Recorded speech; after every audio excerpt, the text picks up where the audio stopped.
Well, this chilly weather we've been getting is getting us in a fit state of mind for the trip from Benares to Dehra Dun. Now we just need some rain. Yeah. Careful. Thank you. Yeah. Please stir it up. Okay. Thank you. Thank you. Yeah, maybe the Meherana managers can supply us with a little bit of rain. That would be nice. Did the companions encounter dacoits? Dacoits? Yeah. You know, I don't remember any such episode in the New Life. That's interesting. Yeah. What was Yeah. that? Well, wasn't there a time when they were, well, no, this wasn't in the New Life. It was probably the bus tour, it was the Blue Bus Tours, where they had to go in Pakistan. Oh yeah, to Afghanistan. Yeah. That whole area. Yeah. Which was very dangerous, and they wound up not getting robbed and murdered as they could have been. But that's something that I can't recall a single episode in the New Life where they had that problem, actually. When you see a bunch of people walking along looking hopeless and helpless, you don't bother to rob them. Right, Robin's. Well, they did encounter dacoits in the sense that the police thought that that's what they were. Yes. Oh, that's true. Yeah, that's what we They kept getting stopped by the cops. Well, at one time, Pendu carried a gun, right? Not the New Life, but at one point when they were traveling around. Oh, I didn't know that. I remember reading that somewhere. I'll have to find the source. Yeah. I don't think in the New Life, I can't recall. Probably not New Life, I don't remember reading it, but it was somewhere. And they could have encountered violence because there was a lot of it going on in India at that time. That's interesting. Okay, well, are you ready for a meditation? Can you do a 5-minute? This will be Tell me when to start. okay. Everybody ready? Jai Bhau.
wanted just to mention that the New Life gets a special mention in the Avatar Meherana Trust Deed.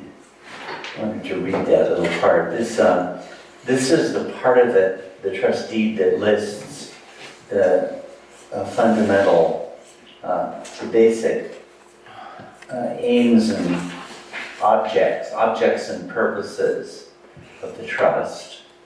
And the very first one of them, for the training of persons according to the life principle, particularly of what was called the New Life, lived by Avatar Meherana and his companions, exemplifying and practicing at all times renunciation and detachment in the midst of ordinary worldly activities, that is, to be in the world and yet not be of it. So that's actually the very first object and purpose. Wow. And it seems to have a special link, at least it was so interpreted by Bhau and has been ever since then, as part of the spiritual training.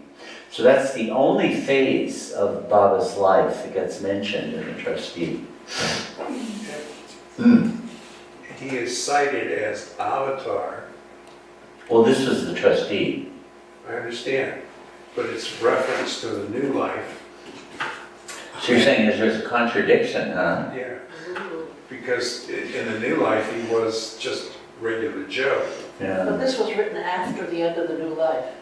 But well, here's the thing, that even in the New Life, Baba said, you can think of me as God, Avatar, Devil, or whatever you like.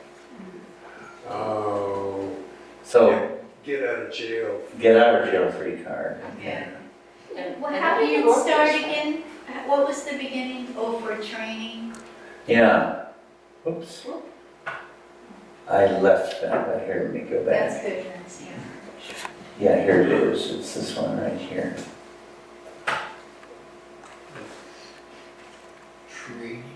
For training of persons according to the life principle, particularly what was called the New Life. So it's like, what is this? Objects permanent in perpetual trust, called secondly. That's the trust now. And the same also be fully and wholly for the benefit of the public or cross-section of the public, irrespective of caste, creed, religion, creed, race, nationality, color, or sex. So these are the objects and purposes. And this is, a lot of what the trust does is based on this, like What year was that written? 59. Yeah, Is that online? I'm sure it is, probably in the trust website. Yeah. Yeah, I have So, do you feel that their trust is doing anything for their number one? Well, Bhau did make an effort about 22, 23 years ago to put the spiritual training program on the foundation of the New Life. We had a great big meeting on that subject. Not much has really been done. Well, wasn't the purpose of that so that it was to do with residency status and that they had to be part of a program, and so you needed a formal program in order for them to be part of, for people to stay in the country who weren't citizens, right? Well, that was originally what happened back in the 70s to get visa securement. But in about 2001 or 2002 or something like that, there was a big renewed effort. I mean, Bhau made a big effort to try to really constitute spiritual training on an articulated foundation.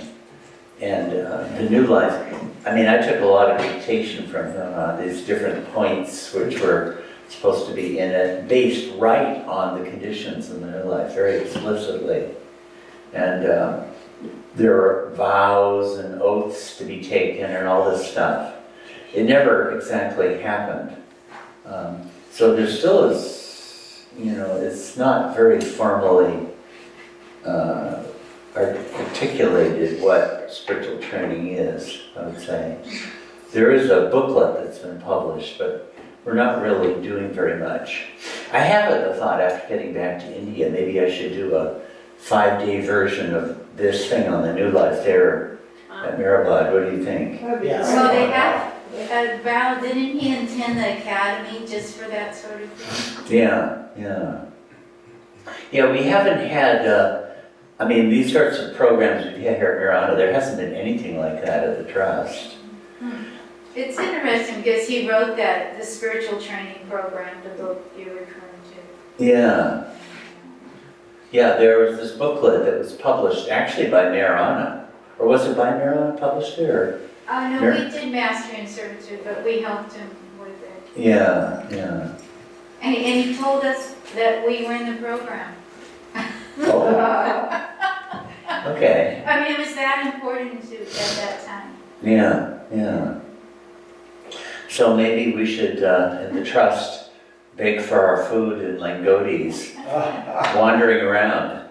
That would improve that would satisfy the government a lot. Somehow I don't think the Trust would want to hear about it. We could go to the military installation in our Langotis and beg for food. Right. Wind up in jail, yeah. Are new people still being taken in for training?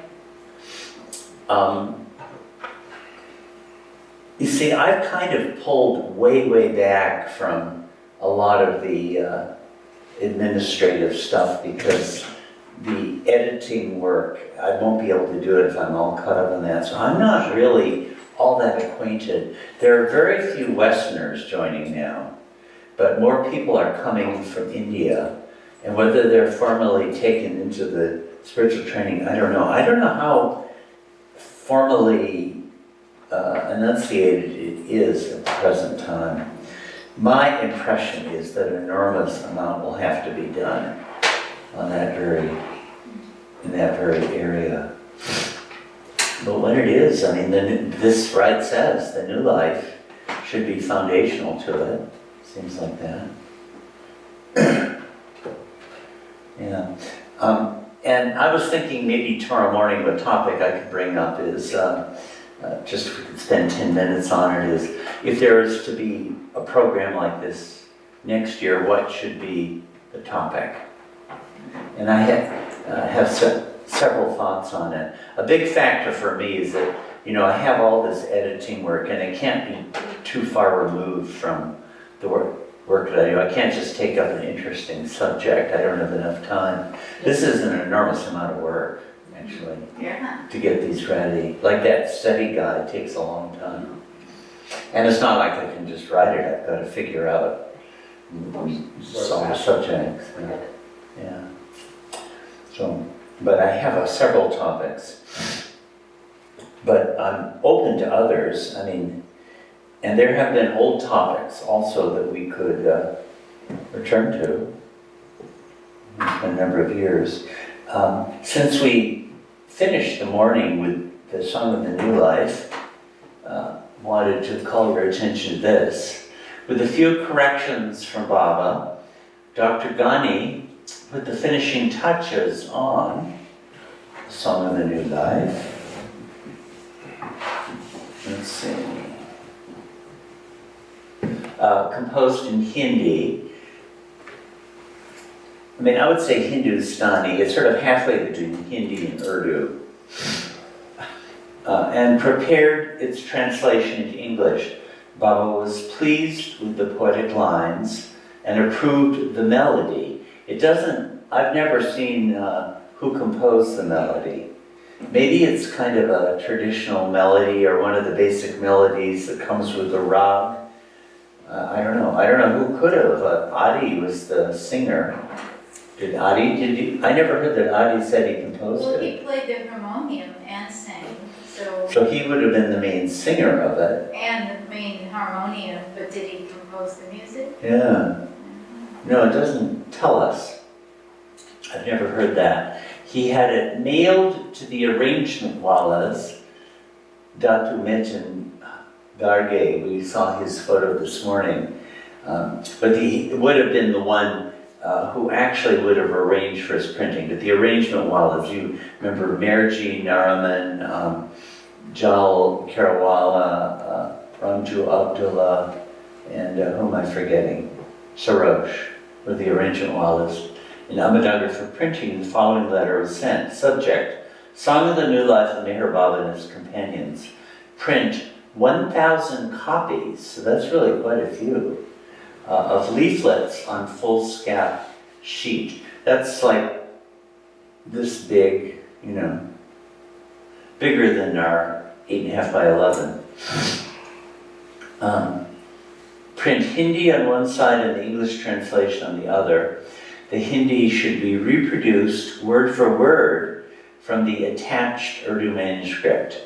The English translation is attached herewith. I haven't seen that. Maybe it's in archives. Distribute 800 copies to the interested ones everywhere in India, Ceylon, which is Sri Lanka now, and Pakistan, but not in West. I wonder why not in the West. And send 200 copies to William Donkin, care of so-and-so, so-so, to reach there after November 14th, before December 18th, dictated by Baba. So this was printed up during this very period. I think it reached them while they were in, I think it might have reached them while they were still in Benares, as a matter of fact. So that's what I was showing you earlier. That's what we were reading from earlier, one of those original prints.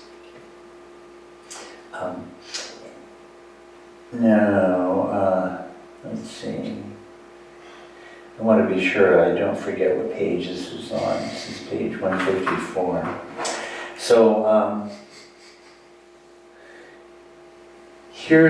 I wrote up some of the names of some of the places because some people might not be familiar with all these spots.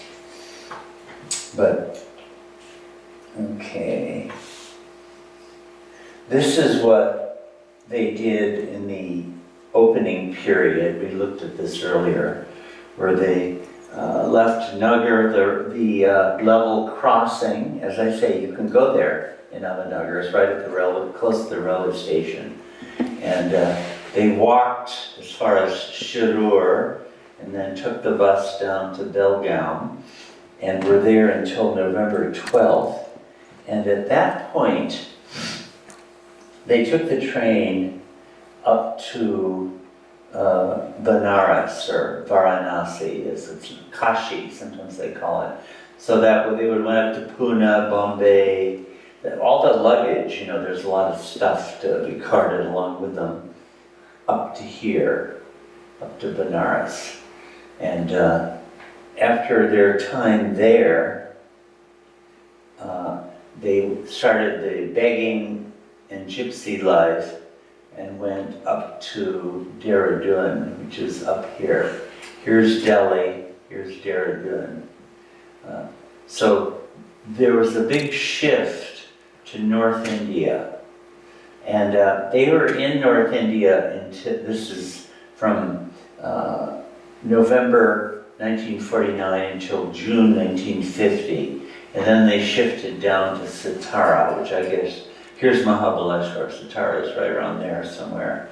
So they must have shifted down to South India again. They've always called it South India, although it's kind of central India. So that's the, yeah. Did they ever go to Simla? The British, Yeah, up in the very north. yeah. Not in the New Life, no. This is as far up as they got. Baba did very briefly go to Nepal. I'm not aware that he ever went to Tibet. Does anybody know otherwise? Actually, one of the questions I've sort of always had is what is the highest point in the mountains that he ever got to? I've always been curious. I think he was alone up in that area very early on, and no one knows where he went to. So maybe he went mountain climbing, I don't know. Might have. So, yeah.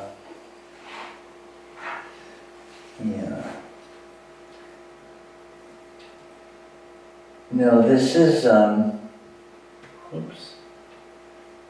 Went to marijuana just a while again.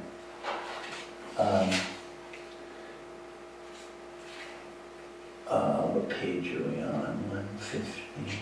Sorry, I have to figure out.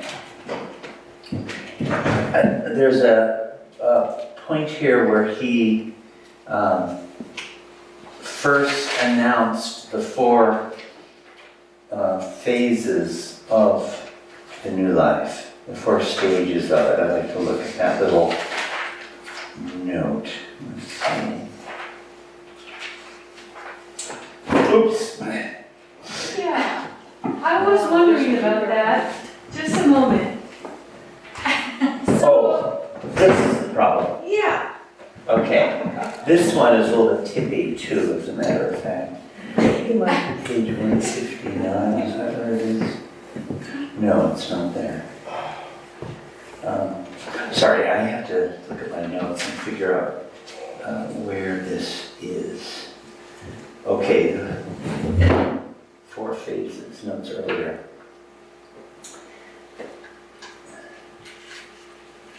What page is this? 140. Okay. Okay, later, Baba dictated a letter that was sent to the arrangement wallas, which covered the following points. The labor phase of the training period would be carried out in Belgaum. Right, Baba had assigned all these different duties, water, drawing from the well, cooking, etc., etc. This would be followed by a second phase of begging and life in Langoti from November 25th. As it turned out, he got up to Benares on about the 15th or so, to December 10th, in the sacred city of Benares, now called Varanasi. A third training phase, the Gypsy Life, of wandering on foot from December 10th to the 31st, would take place on the way to Haridwar, which is, not too far, very close to Rishikesh and not far from Dehra Dun, which was a distance of more than 1,200 miles. That's wrong, it's more like about 500. If you go on Google and say distance Dehra Dun to Benares, I will give you the number. I looked this morning and I forget what it is, but I think it's not 1,200 miles. Located in the foothills of the Himalayas from January 1st, 1950 onward, whether on the way to Haridwar or wherever God would take them, Baba and the companions were to begin the endless new life of hopelessness in what Baba described as real earnest. So this was a projection of the plan. So here's the question that I have. Why these particular phases? Okay, the labor phase, the begging phase, the gypsy phase, and the Langoti phase. It's not like I've got an answer. Why those things? Particularly when he wound up hardly doing the Langoti phase at all. Any of you have any ideas? So, Langoti, you're basically naked. And the only thing you have is a long piece of cloth. You wrap it in a loincloth. Yeah. Labor is work. Yeah, that makes sense. And the sense that Work is not thinking. And all of these people, there were 5 doctors in the group? well, that counted. Being a doctor counted. That was work. Yeah. this wasn't cruelly bitter labor? Well, it was that too, but it wasn't limited to that. When they started the plans in January, the only person who came forward to take on the labor phase was Duncan, and he opened a dispensary. So that counted. I think any kind of work. Yeah, Don? All of these phases, except for the labor phase, I associate with wandering sadhus, a spiritual kind of thing, Yeah. desirous of spiritual advancement, that type of thing. That's Whereas true. we're stuck in the labor phase, just living in the world, Yeah, doing what we're doing, and being in touch with Baba internally, yeah, and having nothing on the outside that looks spiritual in any way. We're just doing normal stuff. yeah. And it just seems like it's a precursor to, yeah, don't bother with that stuff. I'm doing it for you. You'd never make it anyway. So just do what you're doing. Remember Baba. Well, this is a question that's going to come up. That in 1950, at one point, Baba said, okay, you guys do the labor phase, I'm doing the other three. And Bhau interpreted that to mean that this is the pattern for posterity. I'm not so sure.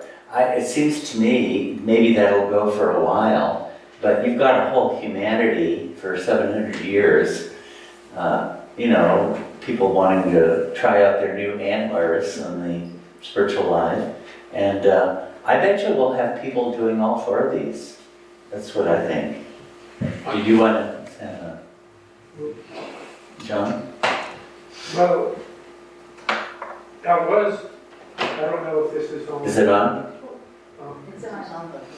Okay, yeah. Yeah. So, what occurred to me when I was reading this was that this was the microcosm of the evolution that was, labor, Langoti phase, and the Gypsy Life, and then finally Manonash. I didn't really construct in my own mind, a logic for, here's how it relates to evolution on a larger scale. But that was what when I thought about why these four phases, was that this was the microcosm of either what Baba needed to do or as a template,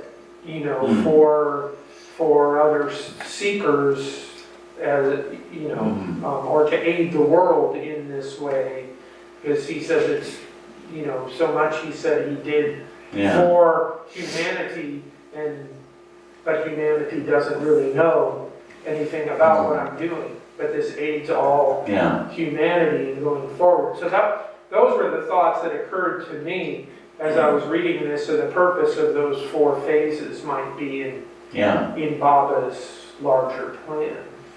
Yeah, I mean, certainly that thought comes up. Are you suggesting in this order or just those four in their collectivity? Well, I was thinking that there must have been a reasoning within Baba for those orders, but for having it in that order. I'm not sure that they necessarily did it in Yeah. exactly this order. They did begin with begging, that's true. They began with the labor phase and begging. The gypsy and the begging were kind of combined. And the Langoti they just did for 15 minutes. Right. That was Was it? But, Is that literally that fast? Um, I thought it might have been a day. I think it was shorter than a day when they were in Sarnath. yeah, Well, they Baba, had a 15-minute meditation, anyway. I'm associating the Langoti with meditation, but maybe that's a false identification. Well, now this thought has come to my mind on a very literalistic, rudimentary level. For these three, Langoti, the gypsy, and the begging phase, on terms of rudimentary human needs as the human creature, right? Our creaturely needs. Begging is for relating to food. That was most of their begging. Langoti is clothing. It's kind of basic when you don't think of it that way, but it is, isn't it? Right? Do you come out naked in the morning? I mean, no one ever does. And the gypsy life is the renunciation of a home. And that also is pretty fundamental, is it not? Everybody needs one. Even, the homeless people have tents. And do you have some nice homeless people here in Mariposa? But yeah, you guys are homeless. You're out there in your tents. Yeah. So those three are kind of basic areas of fundamental human need, aren't they? They almost seem to cover the field, do they? And shelter, how do you interpret labor? And labor is what you have to wind up doing one way or another during your day. Almost everyone does, whatever it is. I don't know. So that's one thought. I mean, it's kind of basic, but these basic things are kind of deep also. Yeah. Is the word gypsy used specifically? Yeah. And is it used without reference to the Romani people? I think it had reference to that, because they had gypsies in India. Because the whole thing about the Romani people is that supposedly they came from Egypt, and therefore the derivation of the word gypsy is from Egypt. And they were looking for the pure land and a place to be.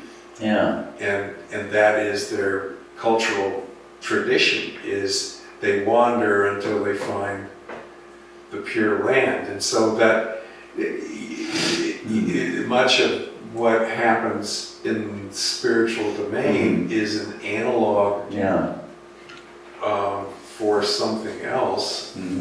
So I really was resonating with what you were saying about food, shelter, clothing, and making your way. Yeah. Melinda? It seems to me. I want to take the mic so we can hear. When I think about begging and Langoti, it seems to me more also about ego death. I mean, begging. Yeah. Because self-sufficiency was so important and part of the directive. You were responsible before God. And then, to go and beg is part of humiliation. Yeah. And Langoti, I mean, everybody was very, to be, what's the word? I forget all these words, but when you're modesty was so much a part of that, and for them to have to do that. And these are mostly, in their background, respectable people. Yeah. I mean, I'm surprised it only lasted 15 minutes. That to me seems like... Yeah, that is a question. Why is it one of the four fundamental... I mean, this thought comes to my mind. This doesn't really fit in with the clothing side of things, but I do associate it with sadhus or Buddhist monks in meditational phase of their life. And Baba did indicate that would come up later in the Advent. Don Stevens had asked him a question, and why Baba gave all these discourses on meditation. And having done so, Don said, why didn't you give a meditation to me as the editor of the discourses? And Baba said, while the Advent is, while I'm here in the Advent, the gateway to the path of love is wide open, and that's the best path. But as time goes on, that gateway will slowly close, and then the secondary paths will come into prominence. And of those, Bob said, the foremost is meditation. So maybe this will really come into play as time goes on. Also in the Mer Ashram, Prem Ashram period, the phase that everybody knows about was the first explosion of love that happened and led to the creation of the Prem Ashram. But what people are not so well acquainted with is the move to the Toka Ashram, which happened starting in June 1928. And there, the craze among the boys was meditation. And I've always thought that that might be something archetypal also. That I always seen, what do I know, but just intellectually, he's working with the youth of posterity. And the first thing is the bursting of love. But then in due course, meditation will come into the foreground. So if the Langoti is associated with that, maybe that will come into play later. Yeah. On page 168, it has, more on the foundation and combining the three of them. Okay, yeah. Where Bob talks directly, notes are taken. Let's see. One more down, one more. Okay. There, the new life has 3 stages. Bob told the Yeah. Do you want to read this out? Do you feel like that? Sure. I'm missing the very top. No. The next, this is after, right Yeah. after the, well, This is built down still. the new life has 3 stages. The first stage is from October 16th to December 31st, 1949. It's my understanding this is talking initially about the training of them. Yeah. So it's not the phases, it's the training of the phases. Okay. Yeah, that's right. The second stage commences January 1st, 1950 and may last for 4, 6, or even 15 months. The third stage starts from the time when the last stone of the foundation of a building is laid. To explain the new life with the analogy of building, the first stage, which is of health and training, is like determining the different types of materials like bricks, mortar, lime, stone, etc. to be used for the building. This stage is mostly devoted to labor. Second stage has 2 parts, one of training and another of practice. Here the training will be for begging, Langoti life, and labor. And the practice will consist of putting on the kafni and going out for begging. Do you know what a kafni is? It's like that long robe Oh, okay, thank you. that they wore along with the green turban. Will consist of putting on the kafni and going out for begging, of leading the Langoti life, and of engaging in labor. The Langoti life, labor, and begging are like collecting materials, bricks, mortar, and wood, for the building and the laying of the foundation. When the last stone of the foundation is laid, it will correspond to complete and perfect renunciation. The third stage will be the construction of the superstructure, which will be the real life of the building. That life has a beginning but no end. It has already been explained that the training and practice period will be characterized by ordinary and normal situations. Therefore, the Langoti, labor, and begging period will be for our purposes like placing the last foundation stone, which will mean complete and perfect renunciation. This period will be of an ordinary, normal type. Let the world think what it likes. The third stage of actual living in the building after complete renunciation is achieved will consist of abnormal and extraordinary situations and circumstances, and they will make you enjoy the suffering. Ordinary and normal situations and circumstances will also be there. I cannot say anything more. The life of this stage will bring in the endless end. Okay, yeah, thanks for calling attention to that one. He doesn't mention the gypsy phase in that whole discussion, which is interesting. You know, the gypsy, there are gypsies in India, they show up at Maribad sometimes. They still do, with camels, and they camp there for a couple days and move on. And they're not particularly associated with spirituality, rather the opposite. With stealing stuff, and they have a kind of a disreputable reputation, I would say. I'm not making any. Not among themselves. No. A gajo Yeah. is fair game because they're outside. They're almost non-entities. Yeah.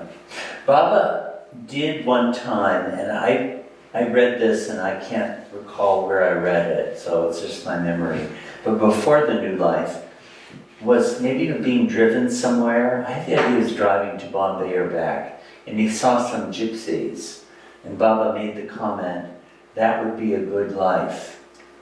I don't think most people would have that thought, but Baba did. And so the one phase where they really did the gypsy life, 100%, was going from Sarnath, Benares, to Dehra Dun. And after that, they had the gypsy life in the sense that Baba kept moving around, but they didn't go out without a living quarters after that time. And so the begging, Langoti, and gypsy life was all concentrated in this phase that we're coming into now, from Benares up to Dehra Dun. And Baba, just to read this one, gave these various instructions relating to begging. Oh shoot, no, I've gone and lost. No, here it is. This is his first enunciation of this. So this is in Belgaum still. By the way, I wrote the names, I wrote these names of these places, Belgaum, Benares, and Sarnath, which is close to it. Dehra Dun, Manjri, Mafi is on the outskirts. You probably can't even read it, it's so faint. But anyway, Hardwar and Rishikesh, which are, 40 miles from Dehra Dun. Those are the main places we're going to be centered in for a while. So Bob, okay, anyone want to read about begging? Do we have any good beggars here? Successful? Who can be a spokesman for the beggars? All right, Since John. somebody else is jumping on it. All right. We should beg for food only and not for anything else. Food consists of different things, cooked and raw, liquid and solid food, anything and everything. We should not ask for anything special when begging. Dr. Ghani should not say, give me mutton. Nilu should not ask for milk or barfi, a sweetmeat. He loved milk, sweet milk products. You should say only, please give diksha, alms. If people give you clothing, accept it. But on your own, don't ask. Under no circumstances should you accept money. But according to conditions, you can accept food and clothes. But you should beg for food only and not clothes. Food and clothing, when given, should be brought and placed before me first. Cigarettes, shoes, hats, caps, pens, pencils, paper, brass, or copper pots should not be accepted. Ready-made and unstitched clothing, such as coarse blankets, socks, rugs, and shawls, may be accepted. Bed sheets, bedspreads, and things pertaining to bedding should not be accepted. Detailed instructions were given in Benares. So this is the first enunciation of the rules, and they wound up being very, very detailed about it. Later on, he said you can beg for fodder for the animals, for example. And he did say you could accept cigarettes. There's a certain thing about that too. So the begging really began in Benares. Here, let me, I this morning just ripped off some images of just to put the picture of the place in our minds. This is one of the great holy cities of India.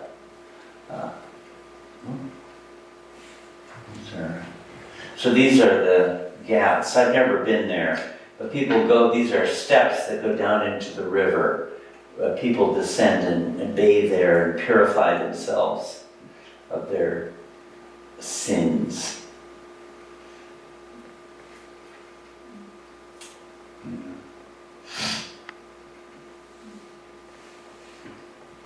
It's just, the place is chock full of temples of all kinds. So here they are, they would come down these steps.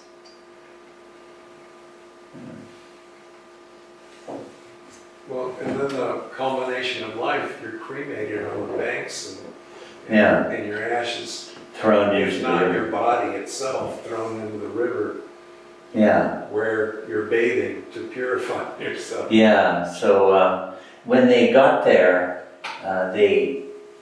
the women, Baba brought the women and showed them around the town, and the men went down and saw it, and the men were quite disgusted with the state of the river. It's probably been cleaned up a lot now, but nobody here has been there, no one would know. It wasn't clean when I was there. Oh, really? There were bodies floating down the river. Oh, is that so? Oh, yeah, I don't think it's much cleaner even now. Oh, is that so? Well, maybe the religious practices, overrule any desire to clean it up. I don't know. Huh, yeah, Don? Well, in Hardwire, I was there at a particular time where and it's a little downriver from this, they Yeah. diverted the river and did clean it. Oh, And that was maybe about 7 years ago. I see. That's where the Kumbh Mela happened, so maybe they had that Kumbh Mela in Prospect or something. Huh. The Kumbh Mela also happens at Varanasi. Oh, does it happen at Varanasi? The Maha Yeah, Kumbh Mela was there. the big one is there. Yeah. Yeah. So they wound up going there. Do any of you recall the story of how they found the place to stay? Do you remember that at all? Bits of it? Baba would send people ahead, even in the Gypsy Life, and to try to find accommodations. He sent Baba Das and Sadashiv Patel while they were in Belgaum, about 3 weeks in advance or so. Is this the one with the big platform, that place? No, that was later, in the Gypsy Life. And this is the eye doctor. Yes, do you remember what happened there? One of them got an eye infection. Baba Das, yeah. And they were at the end of their ropes looking for, Yeah. They hadn't found they anything yet. looked and they didn't speak the language. Yeah. And they were having a very difficult time and they didn't have funds for travel. They weren't allowed to spend money for travel. Travel means they had to walk around the city. Yes. And Baba Das was the one who got the eye infection, and Shiva, what's his name? Okare was the doctor he went to. The other disciple was Oh yeah, Sadashiv Patel, yeah. Sadashiv. They went to he wanted to take him to an eye doctor and they took him and he ended up to be the son of a follower of Baba on the other side of the country, I guess. Yeah, he asked, Baba Das said, "Where are you from?" And the doctor, who was Kare as it turned out, said, "Oh, I'm from Hungerpur." And Baba Das said, "Oh, do you happen to know Gaya Prasad?" And Kara said, "Well, yeah, he's my father." And Baba had told them before they set out, "You'll encounter an old friend who will help you." And so when, remember this part, when Baba Das, then suddenly he remembered that and said, maybe this is the person Baba was referring to. So at that point, Baba Das said, well, you know, a party of my friends is coming up here, and we're looking for a place to accommodate us and for food to be given in rickshaw. Do you have know anywhere we could go? And Kare said, well, yeah. And it turned out Kare's Gaya Prasad, here else, maybe I could even, I'll pull up the photos of him. Where is Gaya Prasad going to be? What is this? Training in Belgium. That's on a Jackal, by the way. Here's Baba Das, of course. This is what he looks like.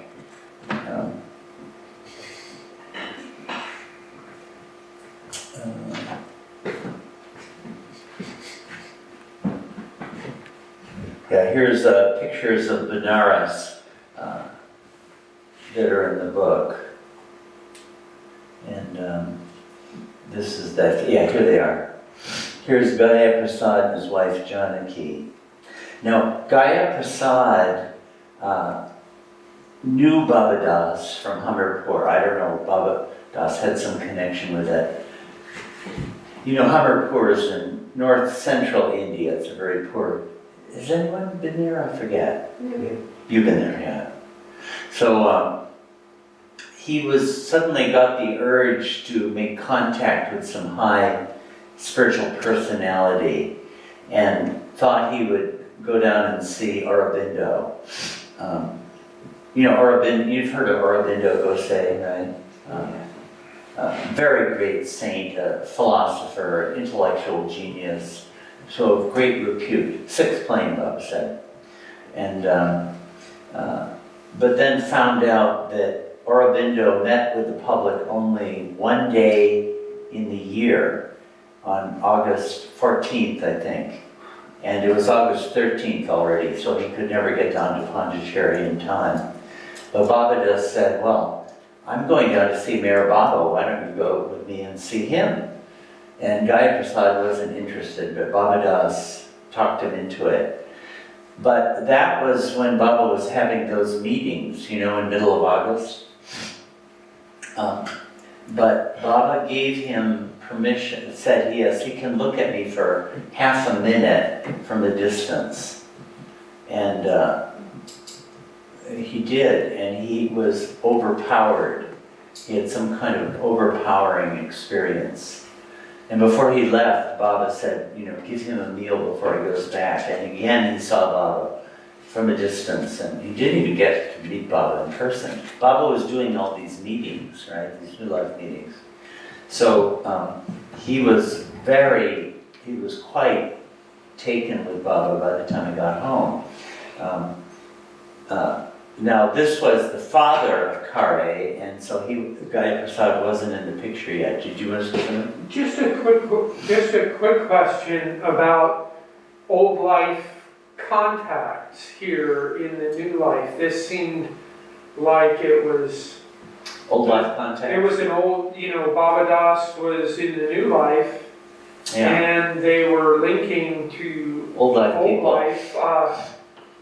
Baba did say on the begging phase, we haven't read those instructions yet, but you can, if you come into contact with someone you know from the past, you can beg from them, you know, and you can have contact with them. What the prohibition really came down on, like a ton of bricks, on Baba lovers, old life Baba lovers, old life disciples, that category. But Dr. Kare wasn't a Baba lover. This was his son, his father, who sort of was. But of course, Baba Das knew who the father was, but I don't think he could really bring up the subject with Kare himself, because that would be getting into the territory you're talking about. Well, he did ask him, you know, do you know Gaya Prasad?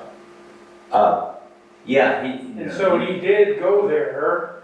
well, to That that was so- extent, to yeah. that extent he did. Yeah, Baba had said you may meet with an old acquaintance. yeah. And whether he knew whether Gaya Prasad was a Baba lover yet, was he a Baba lover yet? He had just had a powerful experience. Yeah. In any case, Kare went to Dr. Nath. We don't have any photos of him, who is an eminent eye doctor in India, well known all over India.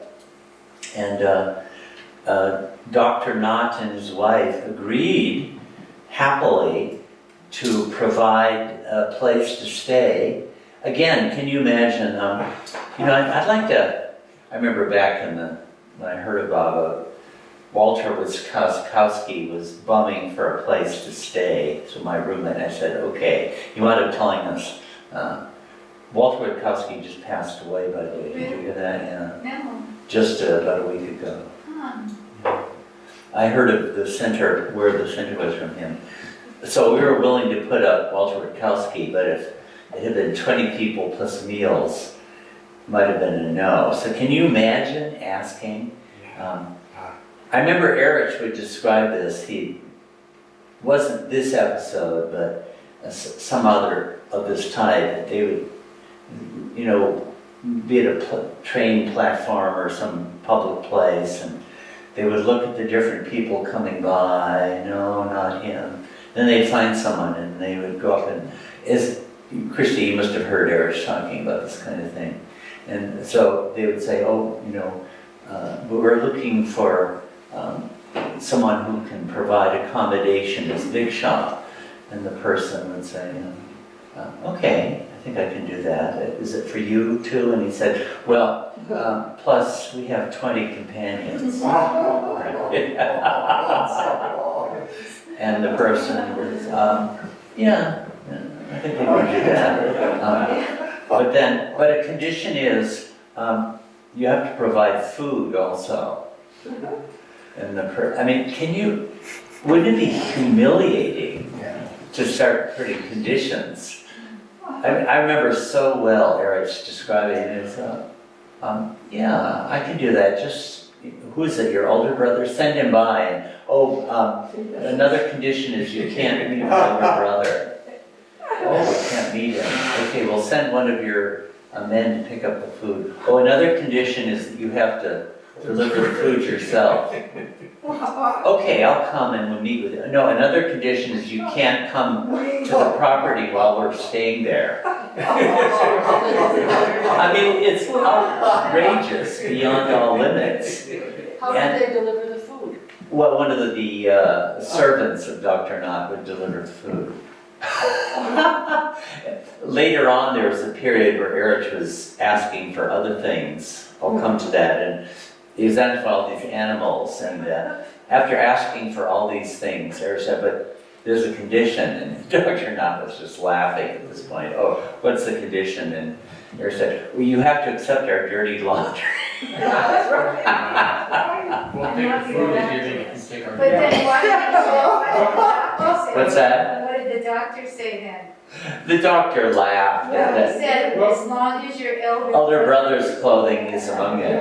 Well, but he won't tell you which clothing is his. though. Right, Baba says, right, it'll be mingled with the rest. And then part of that story was also the asses, the two asses that they wanted, and this was like completely antithetical to his pilgrimage. In fact, you never took asses on pilgrimage or anything, but he even ended up agreeing to that one. It was a shocker. In fact, let's tell that whole story. This was they had been in Benares for about 2 weeks, and Baba sent Erich over to Dr. Nath. Remember all of this?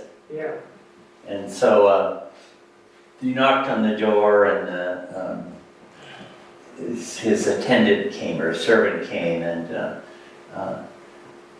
said, oh, I need to meet with Dr. Nath when he's free. And Dr. Nath wound up coming to meet with him, and Erich said, well, Baba says you have to be really free from where you can pay attention. And Dr. Nath was in the middle of a surgery.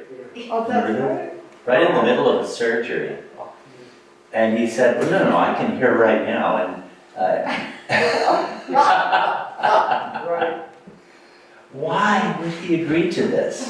Yeah. Well, Eric said, no, you know, you Right. have to, you can't, so he went back and did the surgery. Yeah, And then came back out and said, okay, now what? yeah. And the first thing he asked for was white horse. That's right. And Dr. Knott said they had 2 weeks to provide it. And Dr. Knott said, well, I'm very happy to give it a big shot, that's no issue, but it might be hard to find a pure white horse with white eyelashes in that time, but we'll do our best. And then Eric said, okay, another thing we need is a camel and a cart. And Dr. Knott said, oh, no problem, we have plenty of them here in Benares. And then he said, I think a cow. And he said, sure, no problem with that. And then he said, but my brother also wants 2 asses. And that was a shock, because that was really it was wrong. They are inappropriate for pilgrimage. It was like insulting. And Dr. Knott was kind of shocked by that. Yeah. But then he finally agreed to it. And then Eric said, but all this there's a condition. And Dr. Knott was laughing at this point. And he said, okay, what's the condition? And he said, well, you have to accept their dirty laundry. Why would anyone agree to this? You know? Can I say? Yeah, please. It's, Yeah. I think it's from the book, but you know, when you hear all the stories and then you read the book, I can't remember, but it was at that point that I believe Eric would say that we realized the Baba's omniscience as the avatar was in play here.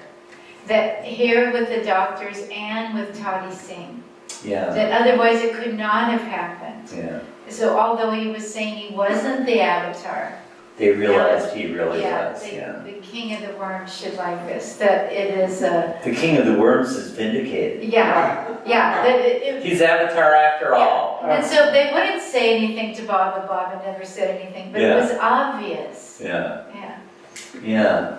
But he was referenced, Baba was referenced as the elder brother. Yeah. Not as Baba. No, they actually, let's go back farther in the story, because so the Baba Das got agreement from Dr. Knott to supply a place and all the food while they were staying there. And they sent back a message to Baba and Party in Belgaum, and there was a big, it was a nice celebration there. We have a place to stay. So they took the train up all the way, this long trip. I showed you the map. That would be about 1,200 miles or something, going through Bombay, and then it was about, I don't know, 3 or 4 in the morning, and they arrived at the Benares train station.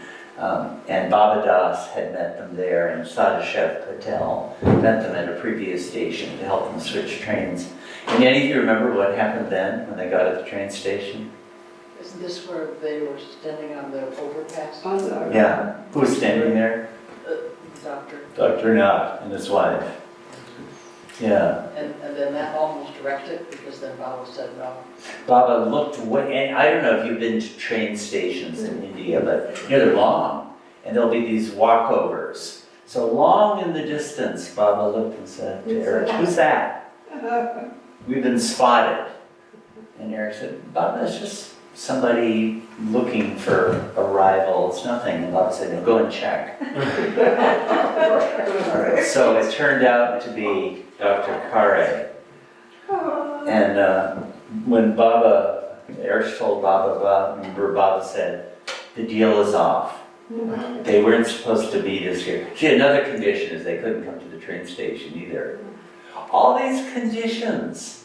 I mean, it's outrageous beyond limits what they're asking for. What is that line in the description of the new life, that things that are settled and working are disrupted? Yeah, that's right. That's what Gandhi said. Yeah. upset a smooth flowing operation, yeah. So for God's sake, you've got a guy who's giving everything we're asking for. But Baba, this is something I've really noticed about Baba studying his life. He really took, if you made a promise to him, he really took it. Remember this for the next Advent, you know. I am. If you make a promise, he really pays attention and holds you to it. And he cares about that more than all these practical considerations. So Baba said, okay, he broke his promise, we can't stay with him. Send the message, thanks, but we'll have to stay somewhere else. So Erich went back and told them that, and Nat and his wife, they didn't know who Baba was, but they were really, really shocked and appalled and felt they'd done a terrible wrong. And they said, oh, no, we didn't come to see you. We had heard that there were 4 ladies in your company. We wanted to give them a ride, you know. And when Baba, you see, the thing is, if you do something for Mara, you win Baba over, right? So Baba was very pleased and said, okay, you know, that's good. We're very, very pleased by this. On condition that you take a rupee in payment for the car trip. And so Nat was delighted with this. And so they all moved into this Nati Imle, this is the name of the place. And it was quite extensive. It was a big building, and then there was another sort of a servants' quarters adjacent to it. And they settled in there, and that's where they were for about the next 2 weeks. Dr. Knott was an observant Hindu, or? Yeah, very much so. Yeah. But he did not know of Baba. No, but then they were providing food, and Kare was part of the program there too. Kare was another doctor, but not, his son, Guy Prasad's son. I mean, Dr. Knott was the really big shot in this field, but Kare was an associate of lesser eminence. And Kare, I think, suspected who it might be, and told his father and mother, and they came to be cooks, but they kept complete secrecy about it. And I guess Baba Das didn't squeal on them, I suppose. And so they were cooking. Any of you remember some of those stories about their cooking? It wasn't great. Huh? Oh, It actually was great. that's right, it's over. Yeah. But Baba wasn't happy with this and that and this. Right, Baba would, I remember Eric saying, Baba would ask, how was the food today? And someone would say, well, it was good, Baba, but it would have been nice to have a curry, or it would have been nice to have a sweet dish. So Baba would say, yeah, tell them. And, the rice wasn't cooked as well today as it was yesterday. Tell them that. I mean, and another problem was Gaya Prasad was cooking on the premises, but I think it was a separate building. But Baba was saying, the smoke is unbearable from your cooking. Can't you do something about it? So Gaya Prasad was, I'm very, very sorry. Gaya Prasad had a big business of his own. He wasn't like a inconsequential guy. A transport business of some kind, so he was a wealthy fellow. But he kept apologizing, I'm sorry, we'll try to cook better food tomorrow, like that. And Baba, they kept taking him to task, and finally they moved the cooking to Dr. Knott's house, which is about a mile away, and his wife did the cooking, along with Dr. Knott's wife. And then Baba liked it. Baba was pleased. So, That's kind of a theme that recurs a few times where he takes people to task who are being just so devoted to him until the very end, and then he gives them praise or whatever, he approves. Right. He approves at the end, and so I can think there's one other story at least like that. Not with food, but. And that certainly happened with them. Baba made it Baba actually said very high things in praise of Nath and his wife, that they were a major link between the old life and the new life. And the connection was from the past, from the ancient past. And this is a funny thing, that after this Benares period, he never had further contact with Baba. Isn't that funny? Wouldn't you think there would have been some sequel? Especially with the Gaya Prasad connection, who became Baba's lover. But this happens in Baba's life, I've noticed also. It's like with the Premashram kids. They had this tremendous phase of love madness for Baba. And then most of them went home and never had contact with Baba again. So I think this was part of his work. They had this particular link with his work. So there was another thing, we'll just take a look at this and then take a little break. With the begging phase began there, and as time went on, as Gaya Prasad came to know that it was Baba, and Kare came to know that it was Baba too, and Dr. Nath came to know. He found out who Baba was. But they kept a total secret of it because, if Baba found out, they were afraid he'd just leave on basis of their previous experience. Do you know how they found out?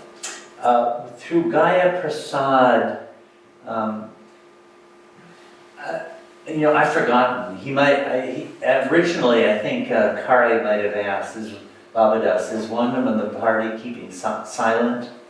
And I think Baba Das dodged the question. But somehow he did find out that it was Baba he was cooking for. Does anybody remember that? Is that detail mentioned? How he found out? But all of them knew after a week or two. And Baba became aware that they knew, and that's actually why Baba left.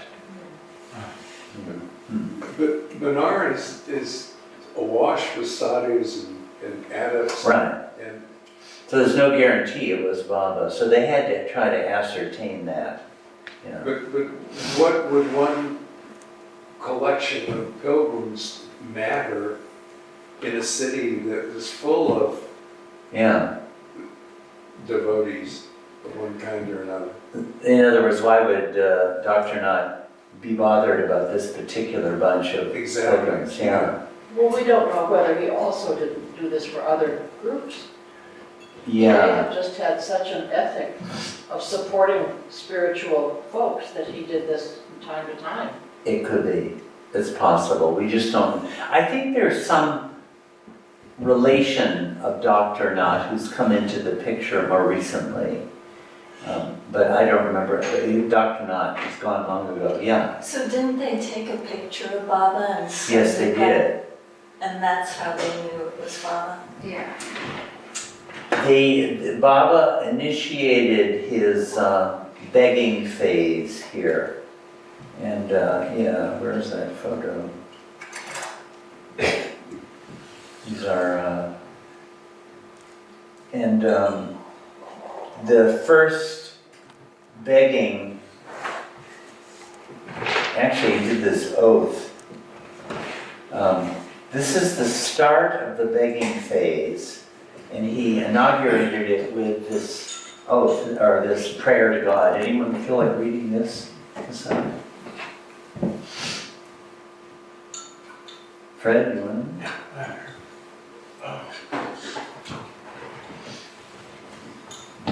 Today, the 24th of November, is a very significant day for me in the new life. I ask the most merciful God to forgive me and my companions for any shortcomings and any conscious or unconscious mistakes done singly or wholly towards each other, or personally or impersonally, relating to the conditions or otherwise, and also for any lustful, angry, greedy, or old-life thoughts or desires. I pray to God to grant us full strength on my own and my companion's behalf to put into effect 100% the oaths and conditions, because all-knowing God knows that from the 1st of January 1950, there is to be no compromise whatsoever between me and my companions in relation to our oaths and conditions. My companions, I forgive you, and I seek forgiveness of you, and I pray to God to forgive us all, not merely by way of ceremony, but as a heartfelt entreaty. Okay, could you read a little bit more? While the prayer was being read aloud, Baba's face radiated authority. One of the companions who witnessed this scene said later, "In a moment in eternity, he looked the judge, the accused, and the accuser." Yeah. After speaking the prayer in English, Gandhi recited it in Hindi, and at a signal from Baba, he repeated it several more times in English. Baba was in rapt attention during the recitations, and then, gesturing to end the prayers, he made a sign of forgiveness. So this was right at the start of the begging phase, right there. And he gave more information about how begging is to be done. What page is this? Let's see. 200, is it? Let me see. 7 to 198. Okay. Okay, here's a little bit about how begging is to be done. In keeping with the spirit of helplessness, Baba gave instructions about begging, which was to be the second phase of the training period. The first was the labor phase, right? He enumerated the prerequisites for begging: bare feet, kafni, long robe extending below the knees, bowl, the brass pot provided, a joli, it's a cloth bag with compartments to receive different kinds of grain or anything that is dry and uncooked.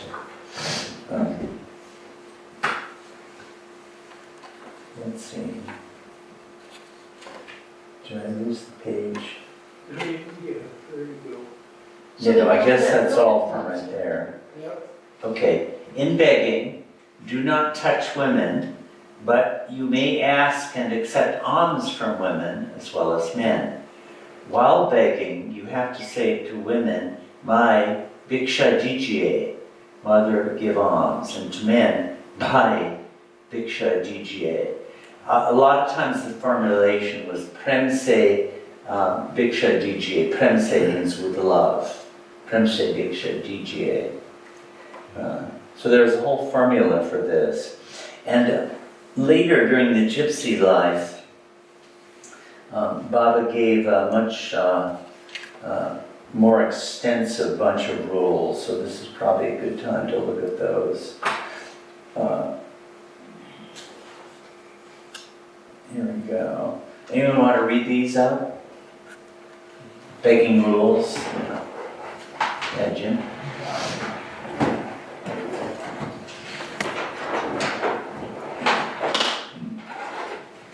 Conditions for the begging phase. 1.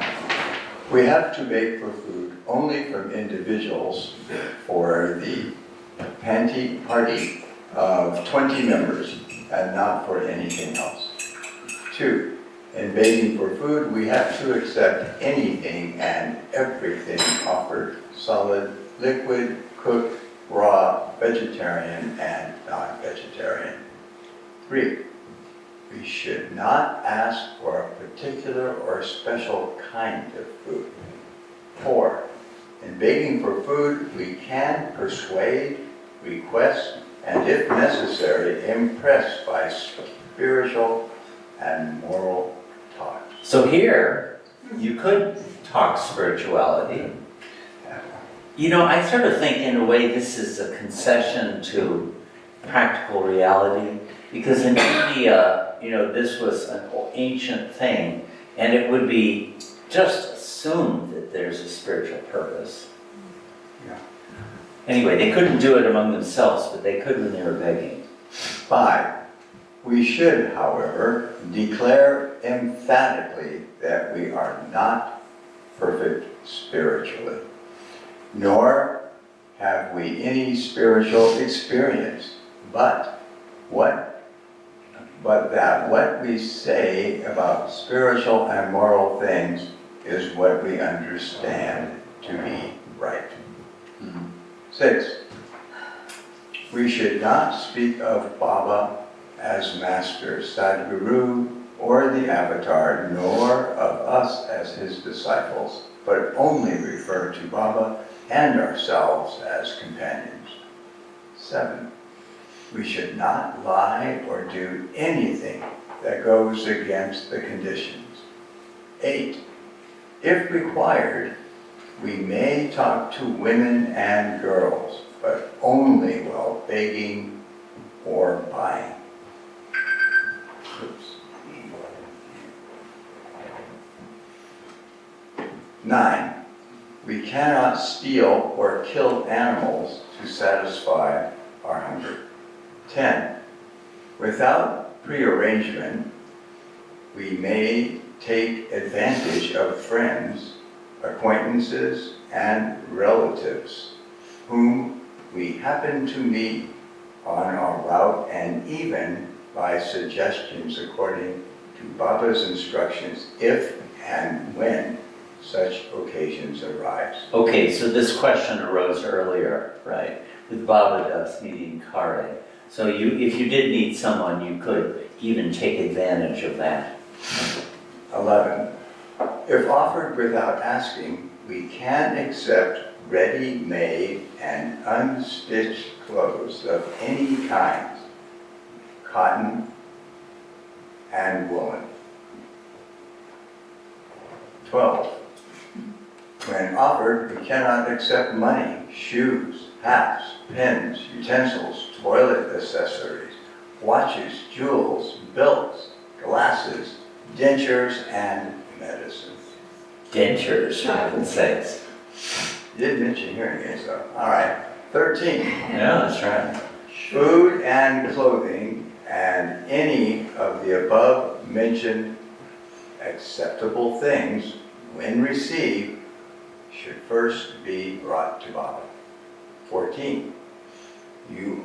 You as the takers and they as the donors must definitely understand it as, what's that, Bisha? Bhiksha. Bhiksha. And do you know what Bhiksha is? Yeah, it's an offering. Free offering. Huh? Free offering. A free offering. So we don't really have an English word or an English concept quite adequate. It's an offering without any conditions at all. Does it bear any relation to bakshi? Bakshish, it's Yeah. gotta be everything. Yeah, that's bakshish. Yeah. So bhiksha. Bhiksha and bakshish are the same word. Yeah. But are they different languages? I'm not sure. They might be different dialects of Hindi or maybe different languages. I'll have to look that up. Regional. Regional variations, Yeah. same words. Same word, yeah. 15. Fodder, ropes, iron shoes for buckles, and everything else relating to animals and carts may be requested and accepted as bhiksha. 16. We cannot accept any animals if offered. 17. Fuel in any form may be asked for and accepted as bhiksha. 18. Without restrictions as before, begging now can be done at shops, private houses, ashrams, and Sadhavars, Yeah. charitable organizations that provide food to pilgrims. 19, tobacco in any form can be accepted if offered without asking. 20, we can beg for living accommodations and conveyance. Yeah, later on, Adi had to, along with finding, what's that, Najijabad, find accommodation, food, and also train tickets for 20. And in that case, Still a record. yeah, Without so touching money. that's right. That's right. So he went to someone and asked for it, and the fellow said, "Okay, just come by here. I'll give you the money." And he said, "Well, another condition is we can't accept money." And well, the guy said, "Well, how are you going to get the tickets?" And he said, "Well, you have to, you need someone to go to the train station and buy them for us." And the fellow said, "Well, what time is the train?" "Well, 4 in the morning." And so he sent one of his people to do it, and did it. And I think he gave money, and there was some money given back. I forget the exact circumstances. And so Adi got some money back, and Baba was really unhappy and said, "Send it back to him, the extra money," because he had paid too much.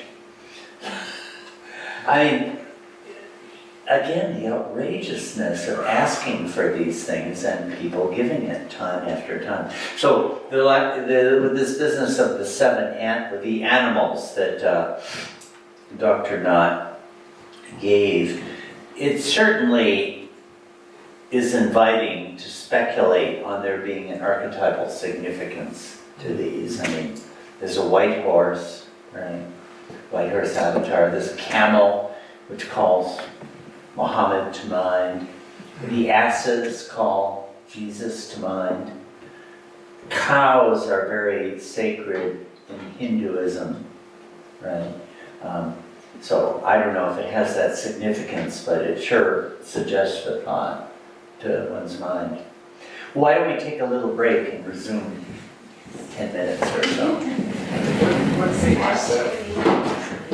Yeah, begging phase got inaugurated at the house of Dr. Knott. Baba had told them, let them know that that would happen. And Baba himself came, so they got to see Baba on that day. And he came with, afterwards Baba decided that Eric, Dr. Duncan, and Baba Das would accompany him to Dr. Knott's home. Duncan and Baba Das remained at a distance as Baba and Eric approached Knott's front door. The entire family was waiting to greet them. Eric said, "Prem se diksha dijiye." Well, Baba, Prem se means Prem se, love with. They don't have prepositions in Hindi, they have postpositions. Dijiye is give, and Diksha. While Baba held out his satchel and brass pot, to the doctor and his wife, Eric spoke in such a way that the Knotts thought it was Baba speaking. The couple brought out the food they had prepared and offered it to Baba, generously filling his satchel and brass pot. And so then Baba just immediately, Baba thanked them by his expression and immediately turned and walked away. So that was the first day. And then the next day, Baba came again, and the Knotts asked if they could take a photograph. And nobody thought that Baba would agree to it, but he did. So that's where this photograph comes from, this very famous photo. That was kind of the first photo from the New Life period. So here Baba is with Adi, and Baba Das is in the background. And I think Gandhi was there too. Do you see Baba's feet? Huh? Do you see Baba's feet in that photo? Yeah, they're there. One. Where? It's I can see it. I don't see it. Yeah, it looks like he's floating, huh? Yeah. Yeah, I think they walked barefoot from We didn't see that. See It's his the back. audience. That was part of The the Odyssey. requirement, wasn't it? Yeah, oh, barefoot, yeah. And it's a mile back to the bungalow that they were given from this place. Yeah, it was about a mile. Wasn't too far, but it was a walk. In bare feet. Bare feet. And on the next day, then after this, Dr. Kare and his wife said they wanted to be able to offer Baba Diksha also. So it was agreed, but it had to happen at the Nath's house. I think Dr. Kare lived a ways off. So, but then they asked if they could take a photograph. And so that's how this was taken. And when Baba begged for the food, some of the food fell on the ground. And Baba reached down and picked it up and put it back in his bowl. And one of the people watching had read one of the holy scriptures, whichever it would be, that this is the sign of the avatar. Oh, So all this, the whole family, whoa, the avatar is here. So they were starting to get a confirmation of who it was that they were serving. Interesting that he would reveal himself in that way. Very I mean, I'm thinking that Dr. Knott and his wife, these are great souls. yeah. And in some future lifetime, these could be made.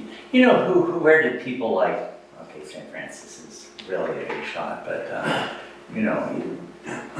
St. Benedict or, Krishnamurti or Al-Ghazali, where did these people come from? Well, I mean, I think a lot of the people who Baba contacted in his lifetime who just appeared and disappeared are going to be these souls. Some of the great luminaries in the next 700 years.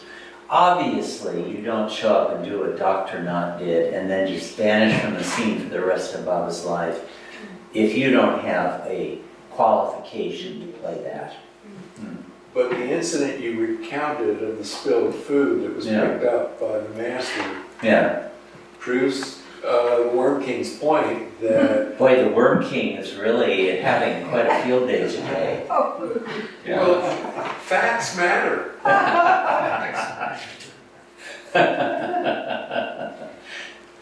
I know those of us who are opposing the Worm King are really regretting it, taking a beating. The worm has turned. So after the time that, it was there that Padre brought the caravan. He had it built, actually at Sarosh Motor Works in Ahmednagar, and brought it along with a pair of bullocks up to Benares and delivered it there. He wasn't allowed to meet with Baba or see Baba. He was allowed to meet with some of the companions, and he couldn't talk about old life things at all, but they could talk about the new life, and gave him an account of everything that had happened. And this was the first news that got back about the new life. The circular number 2 did tell a good bit about what was happening in the new life, but it didn't come out until January. So that was the first real information about that. And so from there, Baba and Gypsy, so you got most of you have seen the New Life Caravan, right? Mm-hmm.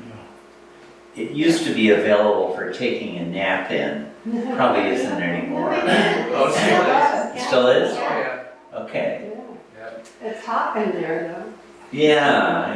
We always go in and lay down even for 10 seconds. Yeah. Just to go. Well, that's where Mara and Lonnie slept.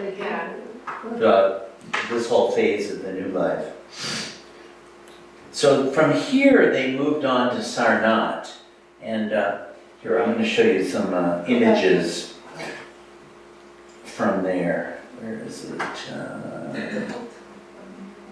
This is in the Buddhist temple there.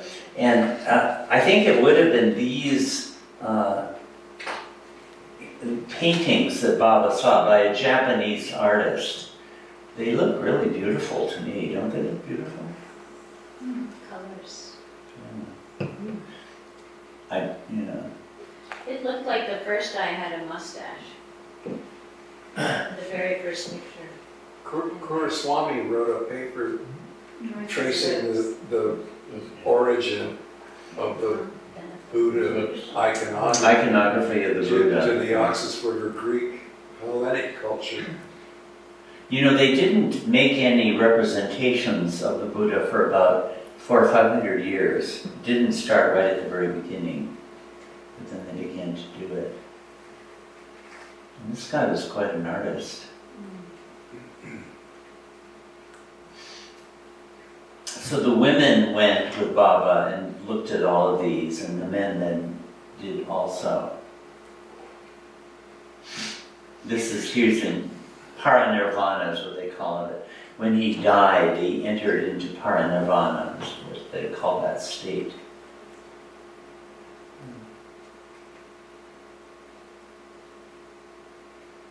It'd be nice to have an expert in Buddhist art who could really see. Now this is where his birthplace. Buddha was born in Nepal. Now his connection with Sarnath was this. I imagine most of you are probably roughly acquainted with his life story.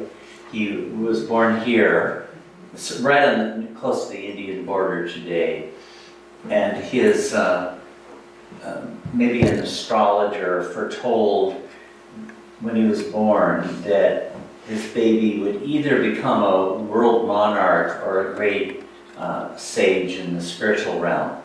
And of course, the father wanted option A. And to keep him from going into spiritual things, tried to isolate him from all suffering. This is the story. You guys all know the story already? Yeah. Anyway, to tell it quickly, so he was completely protected from contact with any kind of the harsh things of the world. But then 3 days in a row, he was a young man by this time, married, had a child, and he asked the charioteer to take him and to drive through the city. And 3 days in a row he saw, and I forget, maybe a sick man, an old man, the second day, and then a corpse, a dead man, in a funeral. And he was asking his charioteer, well, what is this, the sick man? And the charioteer said, well, explained what sickness was. And he explained what old age was. And he explained what death was. And at that point, the young Siddhartha Gautama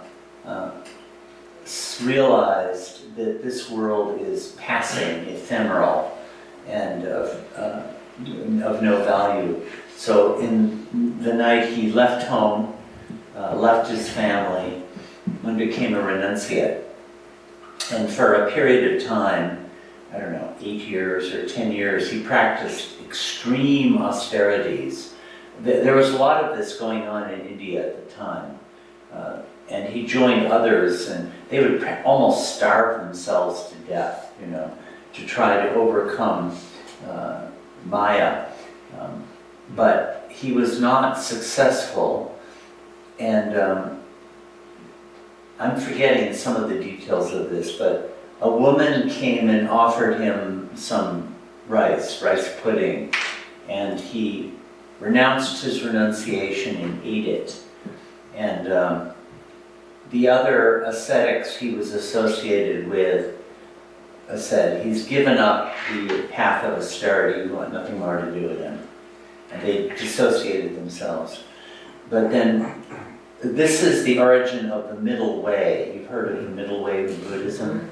Not extreme austerity and not extreme indulgence either. So on the literal level, it has to do with food and diet, but it's in Buddhism has been interpreted much more widely than that, the middle way in many, many respects. The Madhyamaka means the middle way. That's one of the great schools of Buddhism.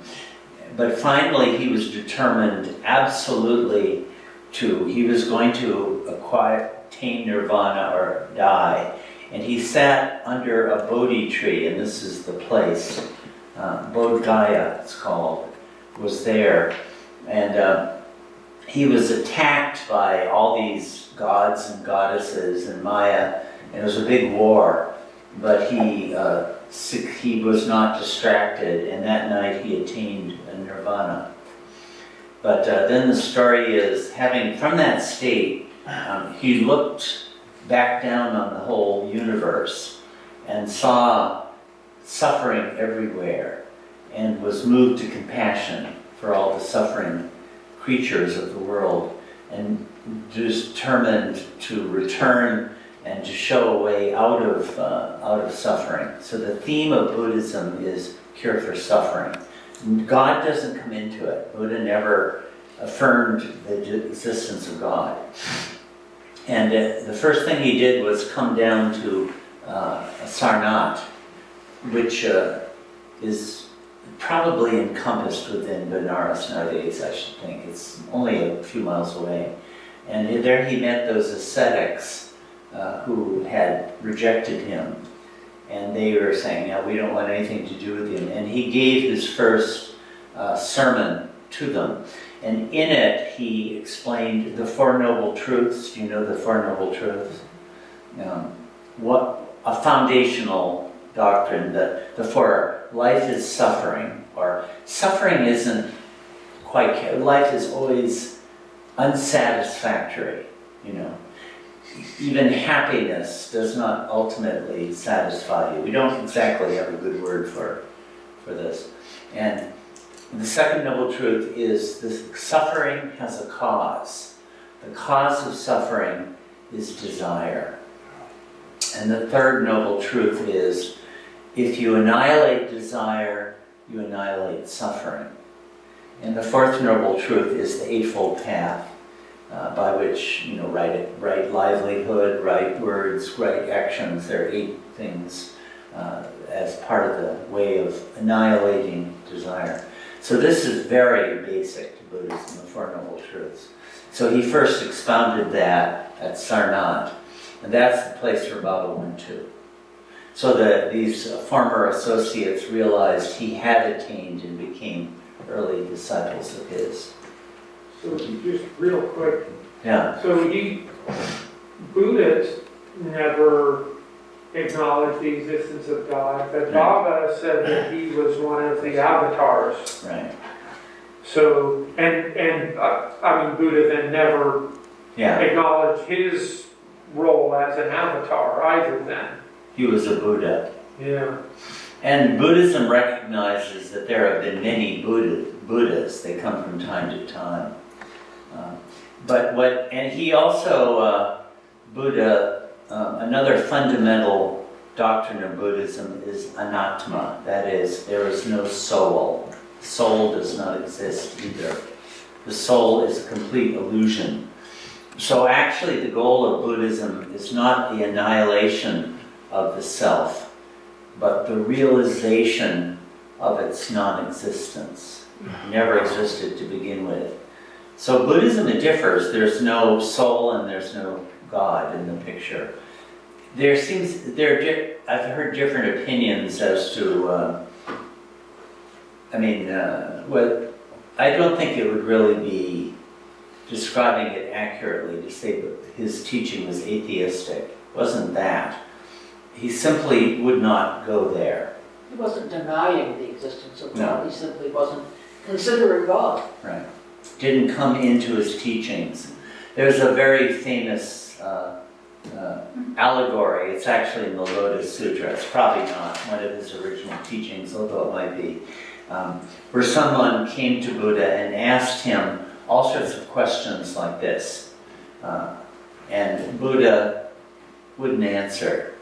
And he asked him another question, and Buddha wouldn't answer. And finally, the fellow was so disgusted, he just left. Buddha said to his disciples, "Do you know why I didn't answer?" And they said, "No." And he said, "Let us suppose that someone has been shot with a poisoned arrow.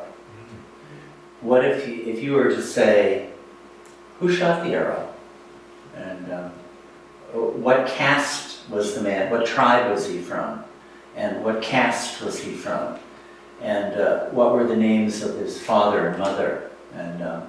And the arrow, what kind of wood was the arrow made of? And what kind of wood was the bow made of? And what kind of poison was on there?" It's quite funny. It goes on for about 2 pages, all the questions you could ask. And Buddha said, what would happen if you insisted on all of this on the front end? The guy would die. He would die. I'd taken care of it. And you wouldn't even get the answers to your questions.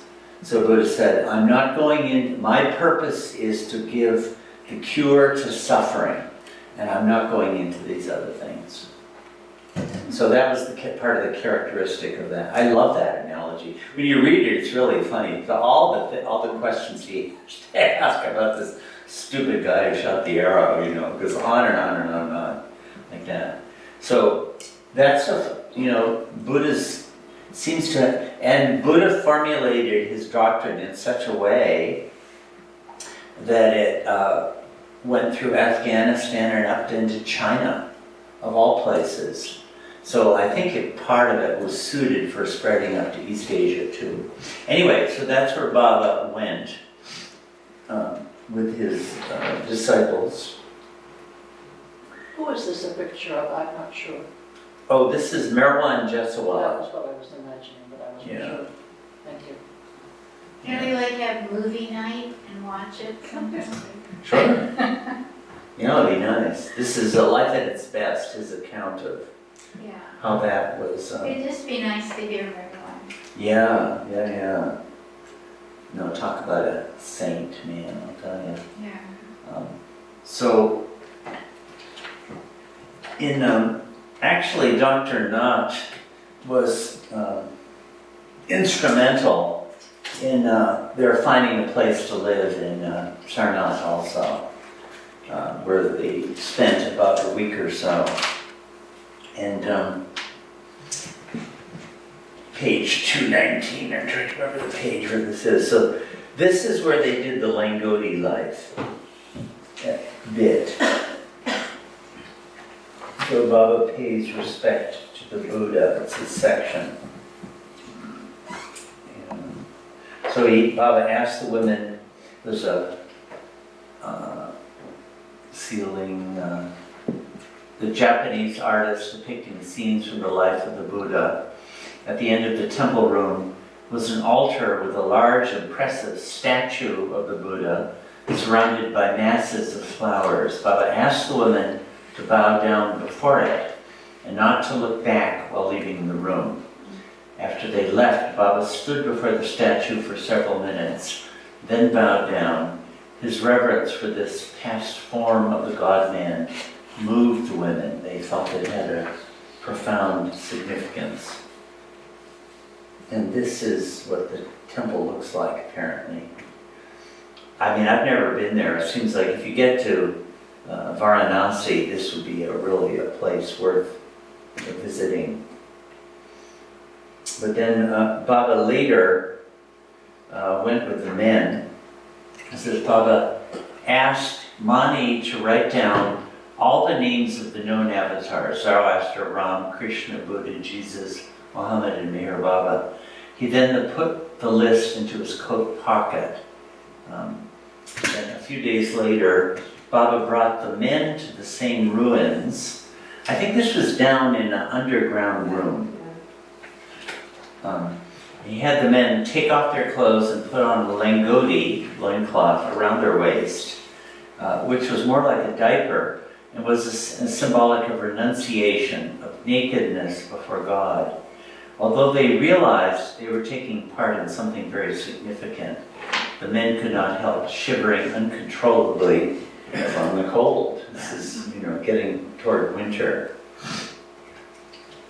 Baba then decided to seclude himself alone in this hall while the men remained outside with instructions to recite silently for 15 minutes the following prayer that had been written earlier on slips of paper.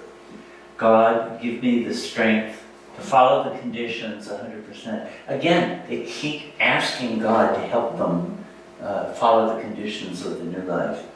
God, help me to speak the truth and not tell a lie under any circumstances. God, help me to control anger and keep away from lustful and greedy desires.